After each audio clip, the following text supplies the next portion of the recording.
Bonjour à toutes et à tous et bienvenue au duo Karen-Vincent. Alors je suis très content de vous retrouver chez Karen, sur la chaîne de Karen, mais dans mes bureaux. Voilà. On fait ça régulièrement, vous connaissez cet exercice, alors pas vraiment un bilan de l'année, mais on va essayer de se projeter sur la tendance des prochains mois, à faire de la vision boursière. En essayant d'être intelligent, voilà. Ce qui va être très compliqué. Voilà, donc vous pourrez reprendre la vidéo dans 3-4 mois, voir si on n'a pas dit trop de bêtises. Enfin bref, on va vous proposer avec Karen ce qu'on vous propose chaque trimestre, c'est-à-dire un point sur toutes les classes d'actifs. En regardant, on n'a pas de plan précis à part couvrir toutes les classes d'actifs, mais on va discuter librement, tranquillement, avec de l'analyse technique, des fondamentaux sur l'environnement actuel du marché, mais bon, quand même pour répondre à la question principale de savoir est-ce que cette baisse du marché action va se stopper, est-ce qu'on peut envisager au moins une stabilisation cette année, est-ce qu'on peut rêver à même un renversement haussier cette année ou pas, que dit l'analyse technique, un rallye de Noël, le fameux rallye de Noël. Alors, voilà, que disent les graphiques de long terme, voilà, donc merci Karen de me recevoir à nouveau sur ta chaîne, et puis voilà, je te passe le micro. Et on attaque, c'est toi qui décide, qui fixe le plan. C'est moi qui fixe le plan. Ouais, c'est pas sympa ça. Nous sommes quand même sur la chaîne de Karen. Oui, mais on est chez toi. Mais nous sommes dans mon bureau. Voilà. D'accord, oui, mais c'est toi l'analyse technique. C'est toi le fondamental. Moi, je suis technique. Ah bah les deux. On est les deux. Bon, d'accord, ok. Voilà, en tout cas, bienvenue, messieurs, dames. Bonjour à tous. C'est parti. Voilà, c'est parti. Donc oui, on va essayer justement de faire un petit point sur ce qui s'est passé par rapport à ce qu'on avait dit. Donc la dernière vidéo, elle datait du 11 juillet. Au début de l'été. Donc voilà, c'était le 11 juillet. Et donc on avait dit, j'avais dit principalement que pour moi je m'attendais à un troisième trimestre qui soit baissier. Puis bon, pas de chance, évidemment, on a enregistré ça le 11 juillet, le mois de juillet a explosé à la hausse. Donc je me suis fait... C'était à mi-août, donc au final... Ouais, oui, non, mais si tu veux, moi, voilà, mais moi au mois de juillet, je me suis fait allumer en disant oui, vous avez dit que ça allait baisser à l'arrivée, ça montait fortement, plus quand tu vois la bougie de juillet, elle est impressionnante. Donc voilà, et j'ai dit oui, mais bon, techniquement parlant, le trimestre il se finit le 30 septembre, et puis voilà, le trimestre il s'est fini le 30 septembre, et le 30 septembre, la bougie n'est plus du tout la même. On a effectivement maintenant la troisième bougie rouge dont je parlais, on l'a bien eu, on a eu une belle mèche et on a eu cette troisième bougie rouge. Donc maintenant, on a nos trois bougies rouges. Vous savez que je pratique beaucoup ce système, trois bougies rouges, une bleue derrière, voilà exactement, on va regarder. Et en fait, le truc c'est que normalement on devrait avoir une bleue pour ce trimestre. Alors évidemment pour le moment ça commence rouge, on est en octobre, mais comme je l'ai dit dans mes dernières vidéos, attention, octobre est un mois traditionnellement baissier, c'est le mois des crashs, donc je ne veux pas dire qu'il va y avoir un crash, bien que Jamie Dimon c'est ce qu'il a dit, il a publié hier, là, il a dit que 20% de baisse encore, oui, mais vu qu'on baisse déjà depuis un certain temps, puis pour faire 20% de baisse en plus, bon, ça... Ouais, mais 20% de baisse sur, il reste plus que 2 semaines de cotation. Il y a pour ce mois-ci, j'avais pas oui, vu, non, bah si, non, c'est pas pour le trimestre, c'est pour ce mois-ci. Pour les mois non. Mais non, parce qu'en fait, il annonce le décrochage cette semaine. Dans les 2 semaines qui... attends, cette semaine, t'as PPI, CPI et les consommateurs à la fin de la semaine. Et les minutes de la Fed. Et les minutes de la Fed, ils vont juste dire, c'est écrit ce qu'ils ont dit, donc ça n'a pas grand intérêt. Jouer de la musique. Oui, c'est ça. Non, puis les mecs de la Fed, ils partent tous les jours. T'as vu, il y en a encore 4 aujourd'hui, donc c'est hallucinant. Mais tous les jours, ils nous bassinent, là, c'est insupportable. Bref, tout ça pour dire que, en principe, le mois d'octobre est baissier jusque les 3 premières semaines. Et la dernière semaine, ça commence à stabiliser. Et après, on commence à remonter tout doucement en novembre avant d'exploser pour le rallye de Noël. C'est comme ça, en général, c'est un petit peu la vue la saisonnalité, etc. Donc maintenant, est-ce qu'elle sera respectée ou pas? On n'en sait rien. Mais disons que c'est un petit peu le schéma à suivre. Donc effectivement, Jamie Dimon, quand il dit ça, lui, il dit les 20%, c'est justement avant la fin octobre, pour après, on se casse bien la figure, on va vraiment chercher les bottoms, et puis après, on remonte tranquille. Alors, on essaye de remonter tranquillement, parce qu'il faudra y croire, comme tout marché qui se crache, il faut après croire au renversement, parce qu'en général, on n'y croit pas trop, on se dit, non, ça peut aller plus bas, et là on commence, c'est ce qu'on dit, c'est la capitulation, c'est ça, c'est-à-dire qu'on est là en disant bon oui mais il n'y a pas encore 2%, 1% à perdre, etc. On n'ose plus rentrer, et puis le marché reprend, et là on se dit bon c'est bon, on peut y aller. Donc c'est pour ça que la dernière semaine d'octobre en général elle est un peu neutre, où on se cherche, et puis après en novembre ça commence à réinvestir. Enfin, en tout cas les gérants de fonds que je fréquente, c'est comme ça qu'ils gèrent, ils attendent de toute façon fin octobre avant de se repositionner. Il y aura peut-être un bon timing, en tout cas on va regarder ça. D'ailleurs, alors on va commencer par le marché action. Je te propose, Karen, qu'on attaque par le S&P 500. Allez, on passe au vif du sujet. Le marché a perdu 25% depuis ses plus hauts. annuel, c'est un bear market, mais comme dit Karen à l'instant, c'est pas encore un crack. Alors je dis pas que je le souhaite. Il n'y a pas de panique, il n'y a pas de. Non, il manque ce niveau panique là, il manque cet esprit panique. Voilà. Bon, Et si effectivement, alors Karen, honneur aux dames. Donc voici le micro et nous passons sur voilà. Donc voilà ce que voilà. On peut maintenant me concentrer sur les graphiques de Karen. On voit mon graphique. Donc voilà, ça c'est la fameuse bougie. Donc le S&P 500 en trimestriel. Voilà, que c'est indiqué en haut à gauche. Voilà, c'est ici. Donc c'est en trimestriel. Donc ça c'est la bougie donc du dernier trimestre. Et c'est la fameuse bougie qui en mensuel. Elle se termine en septembre.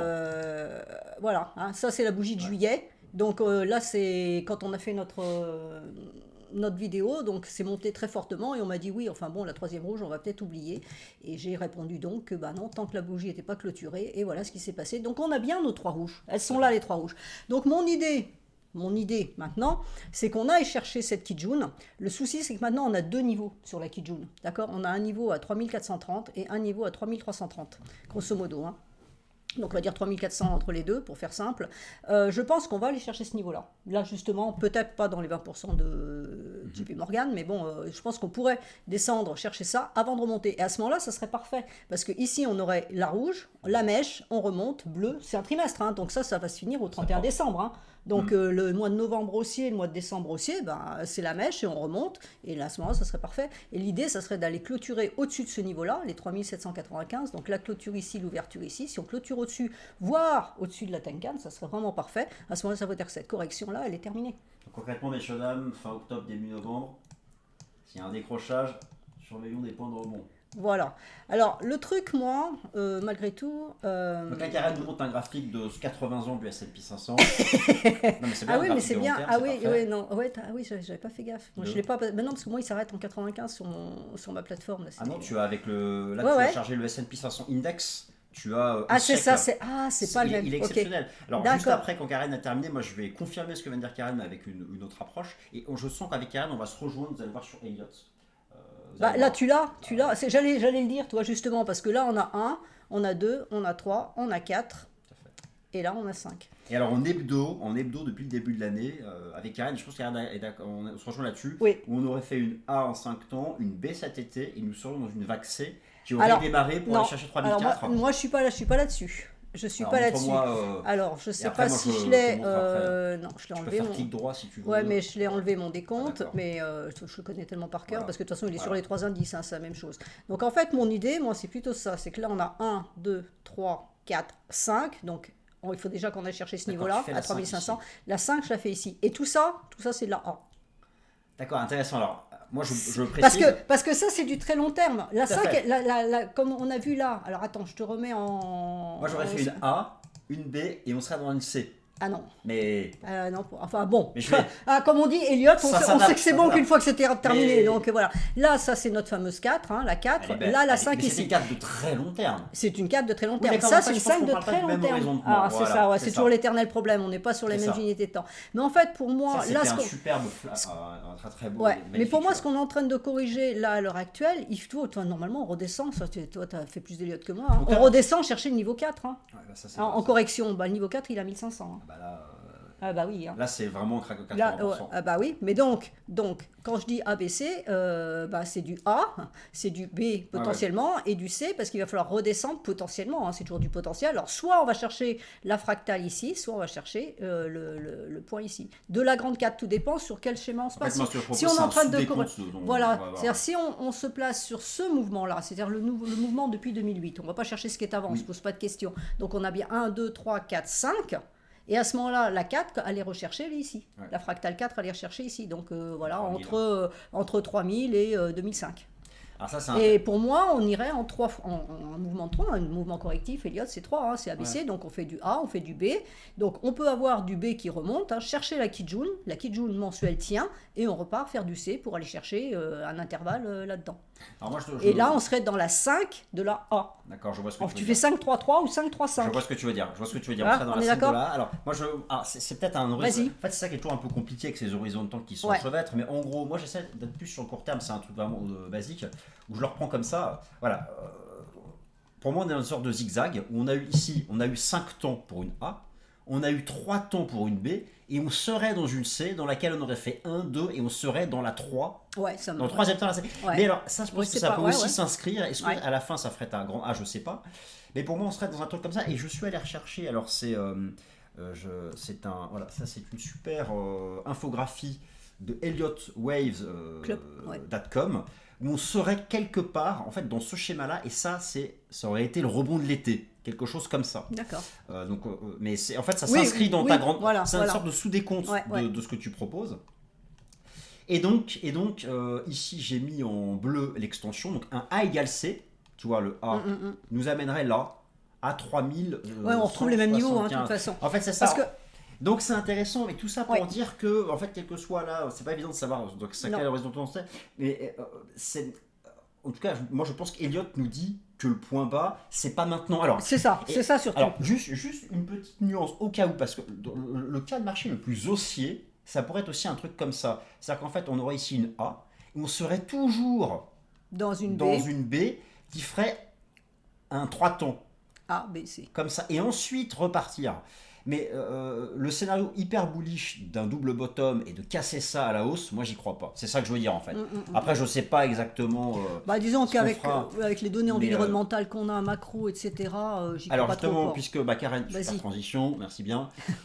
Karen, on nous rappelle que ce qui fait avant tout le marché là, c'est les fondamentaux. Et j'aime beaucoup ce graphique parce que j'ai superposé le taux d'intérêt à 2 ans des États-Unis. Et le S&P 500 All-Time History Index. Vous avez là donc tous les taux à zéro qui avait expliqué l'énorme bull market. Et j'ai trouvé ça super intéressant de voir que si on voit une pattern de sommet ici, qu'elle s'est plus ou moins validée lorsque ça commençait à faire. Alors, moi je suis un peu un fou, mais est-ce qu'on n'irait pas voir la sorte de rounding bottom, tu vois? Oui, c'est. Mais quand tu vois des taux d'intérêt comme ça, là, ils sont à 4,30%. Tu te dis que il faudrait un petit miracle quand même pour qu'on tienne ça. Qu'est-ce que ce serait un petit miracle? Et je vais rendre la parole à Karen. Qu'est-ce que ce serait un petit miracle? Moi je me dis, vous savez les amis, un petit miracle, ce serait que Vladimir Poutine appelle à une conférence de paix internationale et que la partie ukrainienne veuille s'y rendre. Là peut-être qu'on aurait un bull market. Tu sais qu'ils en ont parlé, j'ai vu un message passer, c'est sur Bloomberg ou CNBC ce matin, où justement le seul truc qui serait recevable, c'est que Biden rencontre Poutine. Et qu'ils mettent en place une conférence de paix. Voilà. Dans ces cas-là, il y aura. Alors, je pense qu'il y aura une C'était réaction déjà, forcément d'entrée de jeu. Oui, forcément. Mais n'oublions pas que c'est pas parce que je souhaite le. C'est pas parce que la guerre est terminée que tout va bien. L'inflation a réduit, il y a tout un tas d'autres soucis qui avaient commencé avant la guerre en Ukraine. Mais oui, forcément, ça crée quelque chose. En fait, ce qui est la question de savoir, c'est si on devait dire à quelqu'un à quel prix du S&P 500 commencer à chercher des opportunités d'achat sur le marché action avec une bonne conviction. Moi, je dis qu'il faut au moins attendre de revenir sur l'ancien. Moi déjà je vais surveiller ce niveau-là. Là c'est le niveau pour moi qui est en béton d'un point de vue Ishimoku parce que c'est 3005. De toute façon tout le monde parle des 3005. Je veux dire il n'y a pas que Ishimoku. Il faut que la lying span elle aille chercher. Donc je pense qu'on va y aller. Et ça à court terme ça peut se payer tu penses? Alors, payer, je sais pas. Moi, je paye pas de toute façon tant que je n'ai pas les validations. Alors, ça, c'est mon principe. Pour moi, j'attends ce niveau-là. Et on va voir ce qui va se passer sur ce niveau-là. Si sur ce niveau-là, effectivement, il y a du rebond, on pourra considérer ce que tu as dit, là, ton scénario pourrait être valable et on pourrait effectivement repartir à la hausse. Pour moi, la clé, elle est sur les 3005. Maintenant, clairement, si les 3005 sont enfoncés, c'est 2008. Voilà, c'est tout. C'est comme, et toi, en 2008, tu reviens dans la fameuse vague 4 ici. Ce qui serait à peu près logique. Qui serait logique, exactement. Il faudrait vraiment une bonne la question est de savoir, est-ce qu'on corrige, est-ce qu'il y a une envolée avant d'aller chercher ce fameux niveau, ou est-ce qu'on enfonce et on va le chercher tout de suite? C'est toujours l'éternel problème. Donc là, je pense que ça va être là, pour le coup, vraiment les fondamentaux qui vont guider. Et c'est pour ça que les chiffres de cette semaine, où on a le PPI, le CPI et les consommateurs vendredi, là, on a 3 jours qui sont très chauds, mercredi, jeudi, vendredi. Ça décroche, ou on valide pour c'est ça, exactement. Voilà. Moi, c'est un petit peu mon idée. Mais ça pourrait ranger. C'est vrai qu'il y a un canot qui serait un 3005, 4003 qui se maintiendrait, et ce serait déjà un petit miracle. Voilà, tu as 4230 là, toi c'est ce niveau-là. Donc là, il y a le nuage à retraverser. Il faut repasser de l'autre côté, de toute façon, pour redire, on repasse en scénario haussier. Tant qu'on reste en dessous, on reste en scénario baissier. Alors on peut corriger, remonter, chercher cette double résistance, mais tant qu'on casse pas ça reste baissier, de toute façon. Donc voilà, pour moi, c'est vraiment le niveau clé à surveiller. Si ça casse, alors il faut que ça casse. pour qu'on ait plus de baisse. Il faut que ça casse, qu'on ait le test de cassure, c'est-à-dire qu'on valide la cassure. Ouais. Et après, alors là, par contre, on va chercher ça. Donc, on ne se pose plus de questions. On attend les 2008. De toute façon, ça va jouer effectivement sur les fondamentaux. J'en profite puisqu'on alterne un peu là par rapport à ces fondamentaux. Il y a tellement de choses à montrer. Je fais simple. Je vous montre quelque chose que tout le monde a vu. Ils sont les anticipations de politique monétaire de la Fed. Oui. Vous savez ce qu'on appelle le pivot de la Fed. Donc, concrètement, le jour où on pourra envisager que la Fed, plusieurs réunions d'affilée, baisse ses taux. Encore hier, il était attendu en décembre 2023. Je prends les anticipations. Même la réunion du 13 décembre 2023, c'est toujours un statu quo. Donc c'est pour vous montrer à quel point là le marché est sous tension. Si l'inflation accélère cette semaine, on coule. Je veux dire, c'est chaud. Ah oui, non, c'est ça. Il faudrait vraiment une très bonne surprise pour ramener ça un peu plus proche de nous, mais c'est quand même compliqué. C'est-à-dire, tout ce que tu lis là de toute façon. On sera peut-être à 5% en fin d'année. Oui. Sur les taux d'intérêt. Je repasse sur le graphique de Karen, mais donc c'est pour ça, moi je me dis, est-ce que c'est réaliste C'est pas évident de répondre. S'il y a une conférence de paix internationale, ok, ce sera réaliste. Oui, mais une conférence de paix internationale qui valide la paix. Hein, parce que la conférence et la validation, c'est un peu comme avec Ishimoku. Tu as le signal, après il faut valider. Oui, mais là, c'est à peu près pareil. Hein. La conférence, ça ne veut pas dire que c'est la paix. Hein. Après, il faut valider et puis il faut que respecter. Parce que valider et respecter. D'accord première chose. Deuxième chose, ça n'enlève pas tous les autres problèmes. En plus. Parce que c'est pas parce qu'il y aurait une paix qui serait signée que tout d'un coup le gaz va revenir, que tout va aller bien dans le meilleur des mondes. Là, j'ai republié quelque chose sur le blé, par exemple. Bah oui, mais le blé, l'année prochaine, il n'y en a pas. Parce qu'ils n'ont pas pu semer cette année. Alors déjà, les récoltes étaient mauvaises. En plus, longtemps, il y aura une latence sur un lag. Exactement. Donc, en fait, ce qui va se passer, c'est qu'il va y avoir un mouvement euphorique parce qu'il y a la paix, parce que tous les autres problèmes. Il n'y a pas que la guerre. Un peu survendu, mais le problème, très vite bloqué par la structure. Le problème, c'est qu'il n'y a pas que la guerre. La guerre a été un accélérateur, mais de toute façon, ça allait mal avant déjà. C'était un accélérateur, mais les problèmes d'approvisionnement, le problème de pétrole qu'on a là, actuellement en France, là où les voitures, elles n'ont plus de pétrole, c'est pas la guerre. Hein. Tout à fait. D'accord, ça n'a rien à voir. Pour illustrer ce que dit Karen sur ce sujet, parce que c'est bien de montrer, je vais vous montrer ça sur le... Il est là. Voilà. Pour illustrer ce que vient de dire Karen, je vous montre juste l'indice composite des matières premières et on va situer dessus la guerre en Ukraine. Bon, vous allez voir, c'est assez parlant. Voilà l'indice composite des matières premières. La guerre en Ukraine, son déclenchement, c'est là. Oui, donc les matières premières avaient bien commencé. Voilà, vous avez 3 quarts de la baisse, 3 quarts de la hausse qui était avant. Donc bon, ça a été qu'un accélérateur. Donc de toute façon, c'est pas le souci principal, quoi.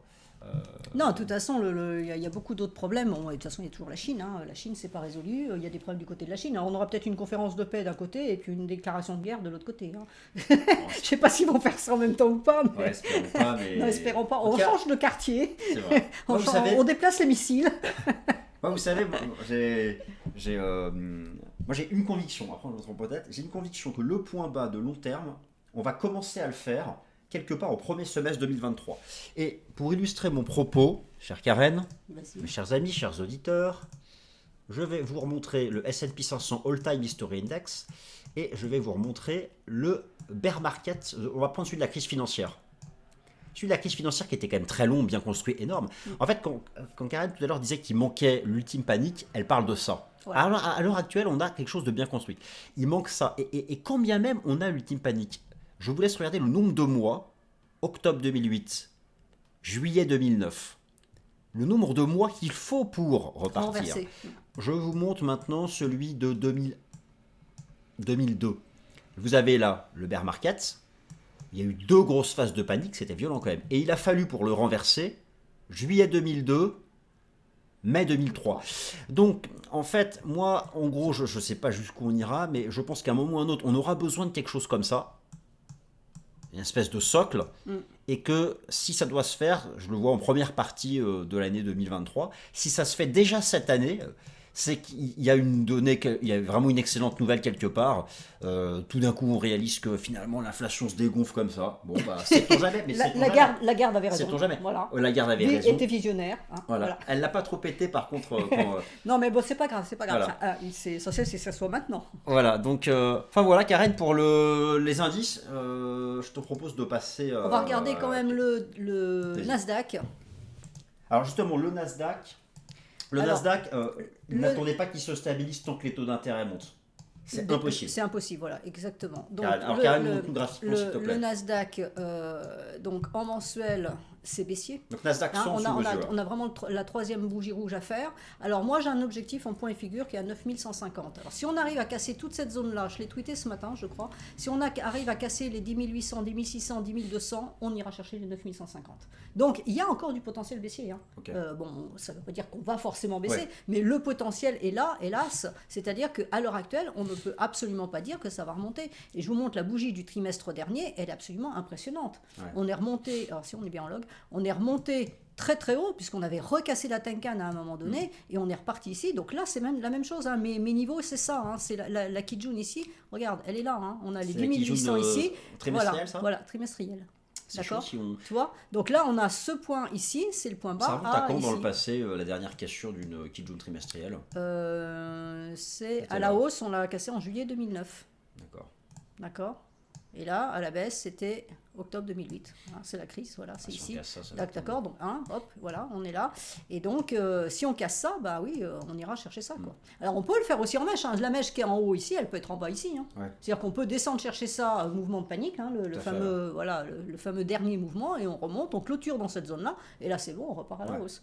Hein. Donc, le Nasdaq, de toute façon, il reste baissier. Et on prend le SOX, qui est un indicateur avancé. Hein, bah, voilà, le SOX, à quoi il ressemble? C'est baissier aussi. D'accord. Donc tout. Je veux dire, il n'y a rien actuellement dans le marché qui puisse nous donner un espoir. Qu'on est sur un point bas. Bah oui, mais comme c'est comme la tech qui drive un peu le tout, qui puisse nous dire le point bas là. Là, pour moi, le SOX, il devra aller chercher les 0,618 ici, hein, d'extension de ce mouvement-là, donc à 2211. Voilà. Donc il y a encore c'est pas énorme. C'est pas les 20% de Diamond, mais il y a quelque chose. Alors là, pour le moment, ce qui soutient, c'est ça. Hein. Le petit truc sympa en Ishimoku, c'est que là, on a la Kingspan. Par contre, le mois suivant, il n'y a plus rien. Donc voilà. Donc c'est un petit peu l'idée. Quand on regarde le DAX, alors le DAX, il est chaud aussi, hein, parce que si jamais il casse ce double niveau, hein, qui correspond à ces niveaux de Kijun mensuel, le niveau du nuage, etc., bah, il y a un vide jusqu'au 10 900. Ouais, ça c'est... Le souci, il est un peu là, c'est que là, on a atteint des niveaux clés en support, et s'il casse, bah après c'est du vide, et même en trimestriel, regarde là, la Kingspan, tu vu la chute qu'elle peut faire là? Il n'y a rien en dessous. On a quand même l'impression que ça va y aller. Hein. Là, ça accroche la Kijun, on est en train ce trimestre-là, on est remonté au-dessus, là, ça s'accroche dessus. Si jamais on repasse en dessous, ben voilà, on a un niveau à 10 900. Alors, on ne peut pas vraiment tout montrer, on fait des choix, mais rapide, moi je vous montre autre chose. Si vous voulez faire la synthèse sur les indices US, c'est un indice qu'on utilise peu. Vous connaissez le Dow Jones, vous connaissez le Nasdaq 100, le Nasdaq Composite, vous connaissez le S&P 500, vous connaissez le Russell 2000. Connaissez-vous le NYSE Composite? L'indice Composite NYSE, c'est le super Russell 2000, il y a tout. Il y a toutes les stocks US. C'est-à-dire que, des milliers. Cet indice, je l'ai découvert il n'y a pas très longtemps grâce à mon excellent ami Valentin Offrand, je cite. Voici, Karen, et je pense que ça donnera envie de faire de l'Ishimoku dessus. Regarde la propreté de l'indice NYSE Composite. Je regarderai. Je le regardais pendant il y a quelques années, je regardais, puis après j'ai arrêté parce que justement je prenais le Russell à la place qui me donnait les mêmes informations. Voilà, je me dis que c'est une bonne conclusion pour la partie des indices. Voilà, Karen, je repasse sur tes charts et je te laisse décider vers quoi tu veux aller maintenant. On va aller regarder le Forex. On va faire le dollar. Alors, c'est la question bien sûr que tout le monde se pose. Est-ce que le dollar a-t-il fini de monter? Le dollar a-t-il fini de monter? Va-t-il bientôt finir de monter? Karen, pour moi, de répondre. De toute façon, le dollar il va monter tant que la Fed va monter ses taux. Point. Tant qu'il n'y a pas le pivot de la Fed, Mais cette histoire de pivot, ça c'est parce qu'il faut nous occuper, il faut occuper les journalistes financiers. Mais c'est du pipeau cette histoire de pivot, ça rime presque. Hein. C'est du pipeau, ça veut strictement rien dire. De toute façon, au pire, elle va arrêter de monter ses taux, mais c'est pas maintenant. De toute façon, au mieux, ça sera fin 2023. Elle peut réduire la hausse, c'est-à-dire passer de 75 points de base à 50 points de base, à 25 points de base. Mais l'arrêt de la hausse des taux, c'est pas pour demain. Et puis quand tu as repassé dans l'autre sens, alors là, c'est encore moins pour demain. Ça peut être 2024. 25 même, hein. Pour le moment, ça il n'y aura pas de baisse en 2025. Mais oui, mais parce que voilà, c'est ce que je dis, il n'y a pas que la guerre. Ce qui est intéressant sur ce graphique du dollar US que vous montre Karen, c'est qu'on peut avoir le sentiment, lorsque vous regardez l'euro-dollar, qu'on est sur des extrêmes baissiers, que ça devient, mais lorsque vous regardez globalement le dollar face à une moyenne de devises, il est très très loin de ses anciens records, et même il peut faire 10% de plus, en termes de prix, il n'y aurait pas un excès incroyable. Voilà. Il y a peut-être actuellement un excès court terme en termes de positionnement et de flux, ce qui explique qu'il stabilise un peu, mais lorsqu'on regarde les charts, juste les prix, il peut faire 10% de plus, qu'il n'y aurait rien de choquant. Ah, ce serait pas choquant du tout. Après, est-ce qu'il va le faire face à l'euro ou à d'autres devises? On va regarder après. Bon, je te laisse sur le DXY, mais vous avez aussi le dollar face au yuan renminbi. Enfin, il y a des niveaux quand même qui peuvent être un peu... Ça, je le relativise beaucoup parce que comme, si tu veux, au niveau de la banque chinoise, on va dire qu'elle n'est pas très honnête avec sa monnaie, donc c'est un petit peu faussé. Le rapport entre ces deux devises, tu as la banque centrale américaine qui est très hawkish actuellement, mais les autres banques centrales aussi le sont, à part la Banque du Japon. Moi, je préfère comparer, si tu veux, la Fed et la BOE, la BOJ, pardon. Ça me paraît plus... Le yuan, moi, je le laisse de côté parce que c'est tellement manipulé que ça représente... si tu veux, voilà, c'est ça l'arrange, la Chine le laissera. C'était un peu comme entre l'euro et le CHF autrefois, quand tu avais ce canal entre 1,20 et 1,25. Bon, tu savais que c'était une perte de banque centrale, donc quand ça arrivait en bas, on intervenait, donc ça sert à rien. Et là, c'est un peu pareil. Il n'est pas libre, donc ça te donne une impression fausse par rapport à l'activité économique ou à la relation entre deux pays. Donc sur le DXY, bah voilà, techniquement parlant, on dit bien techniquement parlant, après il fait ce qu'il veut, hein, mais il y a du potentiel haussier pour aller chercher les 200% d'extension de ce mouvement-là, hein, qui est à 118, et puis le dernier point haut ici, à 120. On a même la SSB ici qui devrait être tapée à 120-60, et puis on a encore un beau niveau ici à 123. Donc pour moi, c'est dans les clous. Est-ce que ça peut corriger un peu avant de repartir? Peut-être, mais de toute façon, tant que la Fed, elle monte ses taux et de façon aussi drastique, parce que là, on est parti sur 75 quasi sûr au 2 novembre, d'accord. Si jamais les chiffres sont vraiment pourris cette semaine, ils peuvent mettre du 100 une bonne fois pour toutes, hein, pour taper du poing sur la table, ils vont faire 100 une bonne fois, quitte à faire 50 après. Mais taper les 100 d'un coup, là, pour voir justement ce que ça va faire, parce que ça veut dire que là, ils font du 75, la BCE, elle ne fait pas autant, hein. Ils font du 75 et ça n'enraye pas l'inflation, donc ils vont peut-être dire à un moment, bon, si jamais les chiffres sont très pourris, ils vont dire, on va taper un grand coup, pour voir ce que ça fait. Mon sentiment, c'est que les taux seront à 5%, quoi qu'il arrive. Oui, voilà. De la Fed, ils vont y aller à 5%. Alors, après, effectivement, même sur un graphique haussier comme ça, même s'il peut y avoir la place, par exemple, comme graphique, on montre un graphique mensuel pour une pause, dans tous les cas, oui, bah là, la pause, on l'a déjà Elle faite, a commencé, la Le pause, problème, en fait, regarde, ça, c'est la semaine dernière, hein. On est revenu chercher la Tenkan, ce qui est impressionnant, parce que normalement, quand on est très loin de la Tenkan K100, on ne revient pas, on reste à l'horizontale et on attend qu'elle remonte. On est venu la tester, on est reparti, et là, pour le moment, on travaille les 1,618, c'est pas un niveau innocent, hein, 1,618. Donc, on casse les 1,618, et le dernier point haut, bah, c'est les 118 qu'on va chercher, hein. Donc, si on met notre euro-dollar, qui est l'image inverse, bah voilà, l'image inverse, hein, donc ça descend. Donc, pour le moment, l'euro-dollar, moi, j'ai un support ici qui est il doit être en trimestriel d'ailleurs, ce support, il doit être tracé ici, de mon souvenir. Voilà, hop. Donc on a le support ici, bah, il y va, hein. Il y va, et puis après on a des zones ici, alors ça c'est des niveaux mensuels, mais on a des zones, hein, on peut encore descendre, on a 0,90, alors une fois j'avais dit 0,82, 0,85, voilà, 0,85. Et c'est pas improbable, je veux dire, c'est pas ton dollar il monte, ton euro-dollar il baisse, t'as une BCE qui est timide, qui fait pas grand-chose, ben voilà, je veux dire, ça peut pas... il faut savoir que les devises, on va se positionner, on va acheter les devises qui rapportent et vendre les devises qui rapportent rien. Et c'est pour ça que si tu mets l'USD yen, qui était par exemple, l'exemple de carry trade par excellence, voilà, de divergence des politiques qui n'existait plus puisque tout le monde était à zéro. Tout à fait. Voilà, donc il n'y a plus de ce carry trade. Et là maintenant, le forex a récupéré son intérêt. Exactement. D'ailleurs, il doit être plus ou moins sur ses records, lui, si tu prends sur un plan historique. Si tu mets depuis. Le quoi, le dollar yen? Le dollar yen. Le dollar yen, si tu en 3 mois. Tu vois? C'est propre. Hein. C'est propre, hein. Ouais. Alors moi, c'est quelque chose que je pratique pas du tout, mais... La pattern, elle était belle. D'accord. Tu as une épaule, tête-épaule inversée, mais ça veut dire qu'on n'a pas fini. Parce que si tu prends le point bas ici, tu remontes, tu es là-haut. Hein. Ouais. Donc on n'a pas fini. Ouais. Donc voilà le dollar yen. Mais pourquoi? Parce que tu as une Fed qui est très hawkish et tu as la BOJ qui dit non, moi je fais rien. Ah bah, elle, même pas d'hawkish, elle fait carrément rien. Donc elle est aux abonnés absents. Donc ça ne peut que monter. Donc là, le Forex, effectivement, comme tu dis fort justement, il reprend tout son intérêt. Parce qu'on a le phénomène de carry trade. Là, tout le monde vend son yen pour acheter du dollar américain. Moi, j'ai des gens qui me disent je vends ma société, je vends ceci, cela, donc je suis payé en euros. Ouais. Qu'est-ce que je peux faire pour le mettre en dollars? Parce que l'euro ne rapporte rien et le dollar rapporte. Bien sûr. C'est aussi simple que ça. Hein. Donc il y a un moment où il faut être logique. Hein.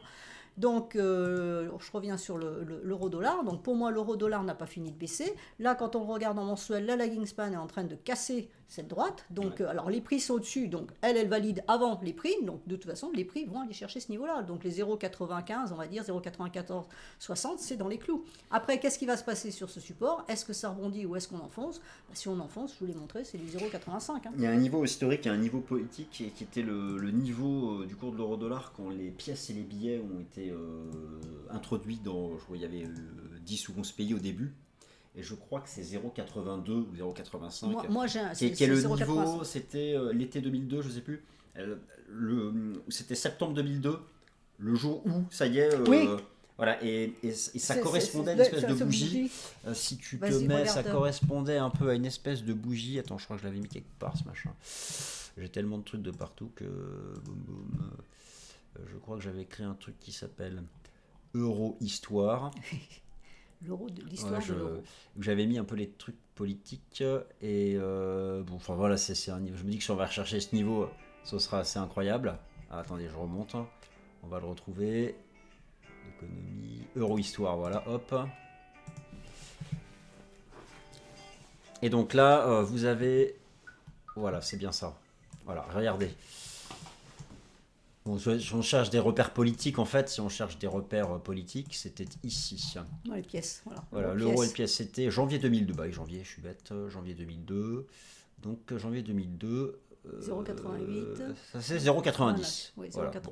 Bon, c'est un niveau politique. Ton point bas, là, il est à combien là, ici, là? Là, ici, là. Celui-là, là. Celui-là Ouais. 0,86. Ouais, 0,86, c'est la bougie d'à côté. Celui-là, 0,86, 16 et 86, 40. La mèche. Celle-là, ouais. 85. Tu vois, 0,85, on tombe ça, sur le même niveau. C'est là où ça peut aller en cas de pousser encore du dollar. C'est vrai qu'on se dit qu'il n'y a pas grand-chose qui pourrait freiner le dollar. Déjà que bon, quand il marque une pause, c'est pas très long. Non, c'est... Donc bon, c'est ainsi, messieurs, dames. Il faudra attendre un peu, je pense, avant de repartir faire du tourisme. Aux États-Unis. Voilà. Et même pire, alors moi récemment, je vais aller visiter mon frère en Suisse. Je vous garantis que quand j'allais voir, l'euro s'achève à 1,10-1,15, ça fait plaisir. Déjà qu'en Suisse, tout est plus cher. Là, j'y suis allé la dernière fois, c'était 0,97, 0,98. Je vous garantis qu'au restaurant, même pour une salade César, ça pique. Mais vraiment, ça pique. Parce que là-bas, la salade César, c'est 30 CHF ou 35 CHF. Donc avant, vous voyez, ça pouvait faire que 25 euros ou 30 euros. Non, là ça renchérit avec le taux de change. Donc il y a pour des gens qui voyagent moyennement, il y a déjà de l'impact. Bah oui, exactement. Enfin voilà, parenthèse. Ouais, c'est une parenthèse, mais c'est vrai que bon, moi ça va, j'ai du dollar, donc c'est bon. C'est mieux. C'est bon. Alors la livre sterling, pour moi, elle reste baissière. Alors une particularité à la livre sterling, elle a fait de nouveaux plus bas historiques. Ouais. Bah non. Où t'as vu ça, toi? Celui de 1985. Ah oui, peut-être, oui, parce que là, on a un le plus bas historique, c'est 1,05. C'était 1,05 en 85. D'accord. Donc elle a fait 1,03. Donc elle a fait de nouveau plus bas historique. Mais pour moi, ça reste baissier. Hein. Voilà, de toute façon, vu l'économie britannique, alors on a une livre qui se sent pas bien et un dollar qui est fort. Ouais. Donc je vois pas tellement comment ça peut monter cette histoire. C'est un peu compliqué. Hein. Là c'est du fondamental brut de fondé. Alors pour le moment ça bloque, hein. Voilà. D'accord. Mais bon, la tendance baissière, elle est là. Hein. Je veux dire, on est bien sous la Tenkan. C'est exactement 1,0520 le plus bas historique. 1,0520 de 1985.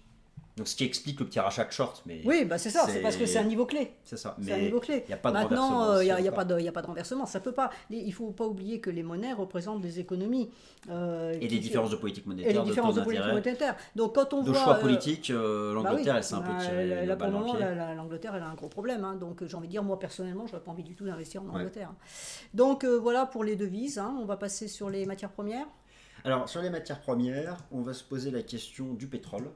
Le pétrole qui n'est pas allé à $200 ni à $300 comme beaucoup l'attendaient, mais qui repart à court terme, qui rebondit sur un support après avoir baissé tout l'été. Qu'est-ce que tu en penses, Karen?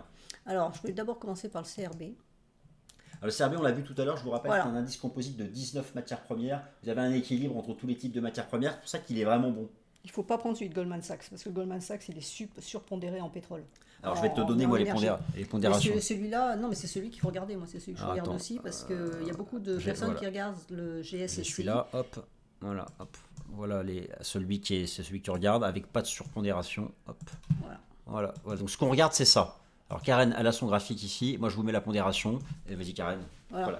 Donc ce que Karen analyse, c'est ce que vous avez sous les yeux. Vous voyez, il y a de tout. Il y a de tout, mais surtout, bon, le pétrole est à quand même 23%, mais c'est pas c'est pas surpondéré. C'est pas simple. Voilà. Bah, c'est-à-dire que de toute façon, le pétrole, c'est quand même la matière première, je veux dire, majeure dans les économies qu'on utilise le plus. Alors, il y a les matières premières alimentaires, agricoles, on va dire, mais le pétrole, gaz, c'est électricité, voilà, le c'est blé, quand même voilà. le cuivre. Donc, il y a eu une forte hausse. Là, on est en stagnation, hein, on est en latéralisation déjà depuis, donc c'est du mensuel, hein, voilà, depuis le début de l'été, depuis depuis janvier, regarde, non, juin, pardon, non pour moi, depuis juin, donc on latéralise, là, on semble vouloir repartir. Ouais. Donc moi, c'est un petit peu ce que je suis en train de surveiller ici, hein, c'est de voir ce qui est en train de se passer. Donc la droite de résistance ici, de sommet. Ouais. Donc là, on a déjà cassé la Kijun, donc on a déjà un signal haussier. Ouais. Maintenant, on casse ça, on repart. On repart sur un nouveau cycle de matières premières. Ouais. Alors, le pétrole dans tout ça, le pétrole, alors on va se le mettre en mensuel.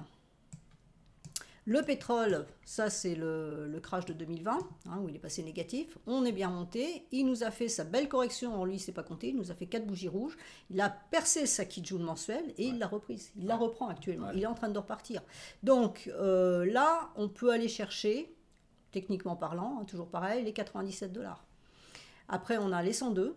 Puis après, c'est dégagé. Et en novembre, l'OPEP va baisser sa production journalière de 2 millions de barils à partir de novembre, je crois. Et puis le rebond sur 80 $, il y a les États-Unis qui reconstituent leurs réserves stratégiques. Dès que le pétrole passe sous 80 $, ils payent du WTI, c'est leur pétrole. Hein, c'est le métro qui explique aussi un peu le rebond comme ça. Mais logiquement, on va se maintenir à des niveaux. Il n'y a pas de raison que ça chute à 50 $, sauf rallentissement économique majeur. Donc oui, mais attends, moi je serais pas surpris. On n'est pas dans le cas du Covid, hein, quand même. Moi, oui, pour moi, alors, là c'est vrai que ça ne pouvait que bloquer. On a quand même un double, on est en journalier, hein, c'est un graphique journalier, donc on a une zone d'équilibre journalière, une zone d'équilibre hebdomadaire, on a la Kijun hebdomadaire ici qui est un point moyen. Ça. Donc là, il y a du lourd ici, hein, il va falloir casser. Alors, est-ce qu'il va latéraliser pour aller nous casser en 2 morceaux? Là, c'était trop compliqué. Et puis là, la Kingspan n'est pas passée ici. Donc là, pour le moment, on a une stabilisation. On peut encore baisser. On peut revenir chercher les 87 $. Hein, c'est voilà, un niveau assez intéressant. Et après, voilà, est-ce qu'il peut repartir comme ça ici? Moi, c'est un petit peu mon scénario. C'est un petit peu ce que j'attends. Pour le moment, j'y touche pas. Parce que bon, j'investis régulièrement sur le pétrole. C'est une matière première que j'aime bien. Voilà, hein, quand on regarde en hebdomadaire, on voit bien qu'ici, il y a une résistance à 96,70. C'est une résistance majeure. Si on arrive à casser ça, à ce moment-là, ça veut dire qu'on va partir. On va grappiller, ça peut être violent, hein, on peut avoir ce type de bougie-là. Hein. Pour le moment, voilà, on a quand même quelque chose qui se dessine, à voir si ça persiste ou pas. Ce qui fait une zone d'équilibre entre 80 et 96, quoi. Oui, bon, pour moi, exactement, c'est 96,56 que je surveille. Si ça passe ça, les 96,56, je vais commencer à prendre de la position. Voilà. Pour le moment, je fais rien, j'attends. Le gaz, on regarde le gaz? Oui, le gaz. Alors, le gaz, oui, voilà mon hypothèse. Le gaz naturel du NYMEX. Voilà, alors ça, c'est mon hypothèse. Alors, je ne suis pas fan du chartisme, hein, ça, les gens le savent, mais là, ça m'a sauté aux yeux. Alors, quand ça me saute aux yeux, je le marque. Et après, je vois. Mais quelque part, d'abord, elle est quand même bien. Ma ligne de coup, elle est parfaite. Alors, j'aime bien quand c'est pour ça que j'aime que ça soit vérifié par l'Ishimoku. Là, j'ai vraiment un support ici qui est en béton, qui a été cassé. Et ça descend hein, pour le moment. Donc l'objectif, je mets bien que c'est un objectif théorique, hein, les 5,59, 5,91, parce que c'est le point haut ici, point haut, ligne de coup reportée à la cassure ici, donc ça nous emmène grosso modo dans cette zone-là. Et ton TP théorique doit être plus ou moins l'ancien record historique avant la crise sanitaire, avant la crise de l'Ukraine. L'Ukraine c'est par ici, hein, mars 22. Et si tu regardes l'ancien record historique, ça doit correspondre à ton TP théorique. C'est possible. Le TP théorique, non, il est là. Attends, ça c'est ça, c'est ici. Ça va le 2 février.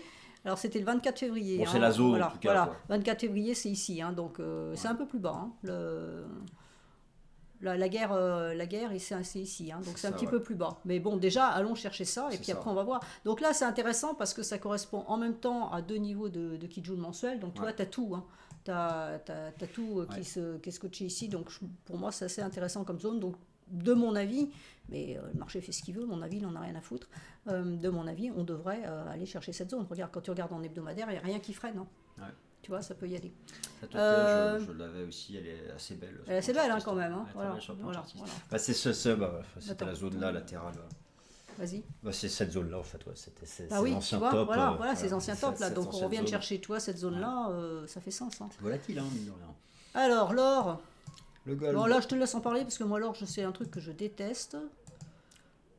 c'est pas un scoop. Le gold, en gros, concrètement, pour résumer, là où on va se retrouver avec Karen, et puis ça fera l'analyse, c'est difficile de vouloir acheter du gold tant que le dollar est haussier. Bah, voilà. Mais concrètement, et c'est pas juste une bêtise comme ça en termes de corrélation, etc. C'est qu'il y a eu une décollecte. J'avais regardé les datas sur le World Council, un truc, ça va te faire triper. Il y a eu une décollecte. Donc, les plus gros ETF gold sont aux États-Unis en termes de volume. En volume. Il y a eu une forte décollecte là-bas des ETF Gold, et en fait, quand vous demandez aux institutionnels pourquoi, enfin, c'était l'interview du World Council, ils répondent que vu que le dollar monte, eux, ils perdent en fait en valeur, donc ils en sortent. Donc en gros, et comme les volumes se font là-bas et que eux en sortent parce que le dollar monte, ça fait baisser globalement l'or. Si le trading de ETF du gold se faisait à 95% en Europe, ça ne serait pas passé comme ça. Mais comme l'essentiel se fait aux États-Unis, donc moi pour résumer, je dirais difficile d'acheter l'or tant que les taux sont haussiers et tant que le dollar est haussier. Et malheureusement, vous avez compris une chose, c'est que malgré la guerre, l'or c'est pas une valeur refuge. C'est ça, exactement. Pour résumer, alors maintenant, pour faire techniquement parlant, il est beau, il est propre, il fait des choses bien faites en 3 temps. Alors, Karen, moi je voudrais ton avis. Est-ce que tu penses on a une espèce de. Toi, je sais que tu aimes bien ça, les ABC, les 3 temps. Est-ce que tu vois un truc ou pas, ou rien de spécial? Alors, moi je vois rien. La seule chose que je vois, c'est vraiment ça. C'est ce que j'ai marqué, c'est le double top. Est-ce que la ligne de coup est cassée? La ligne de coup, elle est ici. Alors, oui, elle est cassée. Alors, moi je trouve ça passionnant et c'est marrant parce que j'en parle dans une vidéo récemment. Il y avait effectivement la vision en double top par les bougies. Oui. Et quand on regarde la lightning span, on voit le cours de clôture, ça fait une vision en 3 temps ABC. Tu vois, c'est pour ça. Oui. Moi, je trouve qu'il y a un intérêt à se poser la question. Oui. De toute façon, tu as A ici, tu as B ici, tu as C ici. Donc effectivement, on peut avoir ce scénario de ABC. Voilà, donc c'est dur. Les deux fonctionnent. C'est dur. Voilà, donc pour moi, ouais. c'est pour ça que je dis... Quand je suis pas fan des figures chartistes, justement, parce qu'on peut un peu dire tout et n'importe quoi. On prend 10 analystes, ils disent c'est pour ça que je me fie là-dessus. Pour le moment, on est allé chercher un niveau. Pour moi, je pense qu'on va redescendre chercher les 1628 qui correspondent à ce niveau-là, voire le niveau ici. À 1600, pour faire simple. Et la cible du double top nous mène... Voilà. Alors, la cible du double top, elle va beaucoup plus bas. Elle nous mène ici, à peu près à 1400. Ouais, c'est ça, elle va plus bas et moi comme j'aime bien je suis prudente, donc moi je réduis toujours les objectifs théoriques. Donc l'objectif théorique il est un petit peu de ces eaux-là, parce qu'en plus ça correspond à ce niveau-là, tu vois, c'est parfait. Donc aller chercher ça, voir cette zone-là, 1500, ça fait sens. Pour le moment je surveillerai ça. Par contre on sort du nuage, là c'est clair que c'est baissier de chez baissier. Donc ça veut dire qu'on a un dollar qui explose de l'autre côté. C'est une évidence. Donc ça veut dire que ta Fed elle continue à monter les taux, donc ça veut dire qu'on est en récession. Bon, ceci dit, messieurs, dames, nous avons fini, c'est la cata. De toute façon, je crois qu'on va y être. On va mettre le col roulé et voilà, et on est en récession. Voilà, donc, alors le silver, c'est la même chose. Le silver, de toute façon, les matières premières sont libellées en dollars, faut pas l'oublier. Donc tant qu'on a un dollar haussier, s'il n'y a pas la demande sur la matière première, oui, il faut qu'il y ait la demande pour compenser l'effet dollar. Le problème, c'est que sur les métaux précieux, la demande financière maintenant écrase tellement la demande physique. J'avais regardé les datas en fait en comparant que. De toute façon, eux, ils sont vraiment condamnés tant que le dollar éboule. C'est un peu moche, et tant que les taux d'intérêt montent. Et on peut même être déçu parce que même dans la phase de taux zéro, ils n'ont pas eu vraiment une hausse exceptionnelle. Ce qui montre quand même qu'ils sont en difficulté.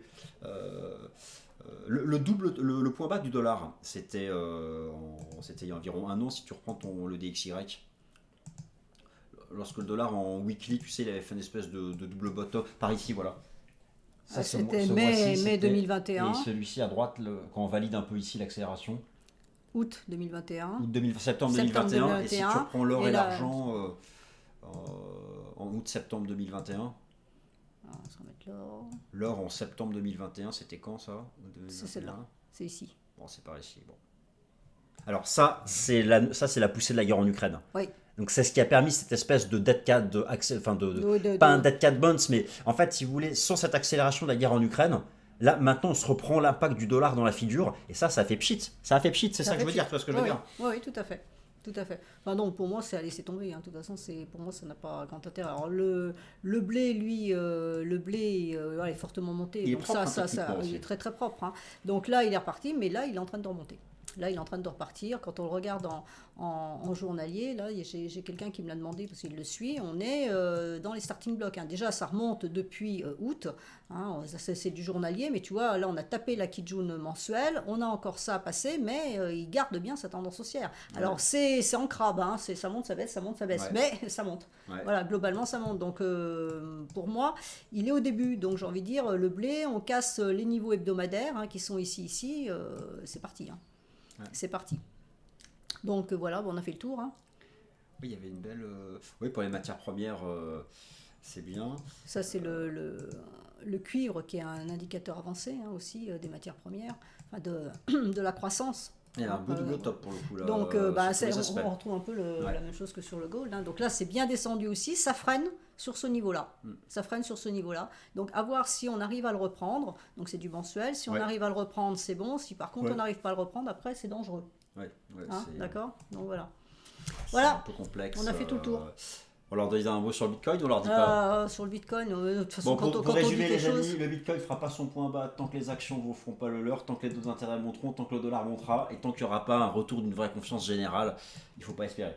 Ouais. Après, je serais curieux quand même que Karen nous rappelle, mais je connais son analyse, que de toute façon, actuellement, techniquement parlant, c'est 10 000, enfin c'est ta grosse zone. Juste tu peux nous montrer ça, Karen, elle est là, et voilà. on arrête. C'est pas compliqué, la zone à aller chercher, elle est ici. Là, on a rien, on n'a plus de support, il n'y a pas de support ici, il n'y a pas de support ici. C'est ce que je dis, voilà. Et ça continue, voilà. On a tenté ici, donc ça c'est notre fameux mois de juillet. Donc là, pour moi, il est flat, il est moins 0,16%. C'est désespérant les cryptos. À chaque fois que je regarde mon truc, c'est tout petit, c'est par rapport à ce qu'on a vécu autrefois, mais il se passe rien, c'est hallucinant. Donc là, on est en train de travailler un point bas, mais si ces points bas lâchent, donc en court terme, on va le regarder en hebdomadaire, voilà où on est. Alors, quand on voit les bougies hebdomadaires ces dernières semaines, c'est affolant. Donc si on passe là-dessous, et le dernier point bas ici, moi j'ai une extension ici de VAC 5, 1, 2, 3, 4, et puis 5 ici. Pour le moment, elle n'est pas activée. Je le dis, je le répète, c'est pas activé pour le moment, tant qu'on ne casse pas le point bas. Si on casse le point bas, on active ça. Donc 5, après, les 0,618, ils sont ici, et là j'ai 2 niveaux mensuels qui sont ici. Donc ça sera entre 11 400 et 10 000, pour faire simple. Alors bon, je ne dis pas que j'ai un objectif à 1000 et quelques, 1500 points et figures, on va éviter. Tu l'as là, le point et figure? Non, je ne l'ai pas. Tu les mets sur TradingView, les points et figures? Non, ils étaient sur ProRealTime. Et ProRealTime, non, parce que le problème, c'est qu'à chaque fois que tu changes d'actif, il faut changer la taille de la boîte, il faut tout refaire à chaque fois, donc c'est galère, tu ne peux pas scanner d'actif en actif, il faudrait que ça puisse... Mais bon, je vais essayer de leur envoyer un mail pour voir s'ils arrivent, mais s'ils me contredisent pas en disant que je dis non, je dis n'importe quoi, comme je me dis sur Ishimoku, j'ai abandonné. Donc voilà, ETH, c'est la même config. Je veux dire, il n'y a rien, c'est simple, il n'y a rien. Voilà, vous regardez un graphique, il n'y a rien. Voilà, je ne peux pas le dire autrement. La capitale totale aussi, je vois que tu l'as. Regarde, ça fait 1, 2, 3, 4, et 5, le 5 à 700. Ça c'est ETH à 500. Voilà, c'est tout. Il est bien sur le chart aussi, la capi totale. Voilà, donc capi totale, voilà, c'est ça. C'est la même chose que le... Ah non, si c'est ça. C'est ça, c'est la même configuration que le BTC, donc il n'y a rien. Donc là, on est en train de travailler les bancs. Alors, soit ça tient, et tant mieux, et à ce moment-là, on repart et on ira chercher ce qui est au-dessus, soit ça lâche. Et, si ça va jouer sur les fondamentaux, ça va jouer sur les fondamentaux. Mais pas ceux des cryptos, enfin, sauf s'ils ont... Oui, là, c'est un truc particulier. Mais là, le problème, c'est toujours l'effet quand on prend le Bitcoin ou ETH, etc., c'est la partie dollar à droite. De toute façon, c'est pareil. On ne peut pas voir ces marchés-là monter avec le dollar qui est haussier. De toute façon, pour le moment, il n'y a qu'un truc qui monte. J'ai mis une fois sur Twitter, on m'a dit qu'il ne fallait pas que je fasse de conseils. Ce n'était pas du conseil. Quelqu'un qui m'a demandé quel était l'actif refuge à l'heure actuelle. Il n'y en a qu'un, c'est le dollar. Il n'y en a qu'un. Il n'y a que le dollar. Là où on investit, c'est du dollar. Tout le reste est pourri. Tout à fait. Voilà, c'est tout. Donc voilà ma conclusion. C'est là où tout le monde est. Et donc, merci Karen. On est bien sur la chaîne de Karen. Vous en pensez quoi, messieurs dames? Voilà, écoutez, on espère que ça vous a plu. On a fait un tour d'une heure sur tous les marchés. Pas besoin de s'attarder davantage. Karen, je te laisse le mot de la conclusion. Mais ce qu'il faut retenir, c'est que de toute façon, alors je viens de plaisanter en disant que le dollar était la valeur refuge, mais c'est la réalité. Pour le moment, c'est vraiment ce qui drive les marchés et la Fed, donc forcément. Donc c'est vraiment ce qu'il faut regarder. Il n'y a qu'un point d'orgue à regarder, c'est ce que fait la Fed et suivre ce qu'elle va faire. C'est-à-dire, est-ce qu'elle freine pas, est-ce qu'elle augmente la hausse des taux, est-ce qu'elle les baisse? Alors ça, c'est pas pour maintenant, mais c'est vraiment ça qui va nous dire ce qui va se passer sur les économies. Et pour le moment, le point d'orgue, là, à la fin de la semaine, c'est les chiffres de l'inflation. Je peux vous dire que si les chiffres ne sont pas bons, c'est-à-dire que soit, même s'ils sont légèrement supérieurs, mais quand je dis légèrement, c'est 0,1%, je ne suis pas en train de parler ça veut dire que ce que fait la Fed de façon très forte, très drastique, ne sert à rien. Voilà. Bon, alors, moi, je vais quand même juste être un petit peu débile, c'est-à-dire que j'ai quand même fait des études d'économie et qu'on nous a toujours répété qu'entre les actions et la conséquence dans l'économie, il fallait compter 6 mois. Alors, la Fed, normalement, comme elle a commencé à monter ses taux début d'année, c'est début en février, je crois, elle a commencé en février, donc 6 et 2, 8 août. Donc, normalement, ça devrait commencer à faire effet. Maintenant, peut-être qu'une hausse de taux n'était pas suffisante. Peut-être qu'il en fallait 3 pour qu'il y ait un effet. Donc, normalement, on devrait, si c'est vraiment efficace, on devrait au moins avoir une stabilisation. Et c'est là où c'est important. Et c'est ce qui, enfin moi, tout ce que j'entends dire aux États-Unis, c'est ça, c'est ce qui surveille. C'est si on arrive à avoir une stabilisation, ça sera positif. Si jamais ça continue à augmenter, ça veut dire que tout ce qu'elle a fait ne sert strictement à rien. Voilà. Et donc la Garde a raison. Vive la Garde. Voilà, et bon, et le corollaire de tout ça, c'est que si on continue à monter les taux, c'est récession qui est derrière. Donc pour nous, petits êtres humains sur cette planète, souhaitons que l'inflation soit vaincue rapidement. Voilà. Sinon, voilà. Et que la guerre s'arrête aussi, au passage. Bien sûr. Messieurs, dames, merci. Merci. Et puis, à très bientôt. Voilà, on se retrouve en 2023 pour d'excellentes nouvelles. Pour le point bas. Merci à tous. Merci.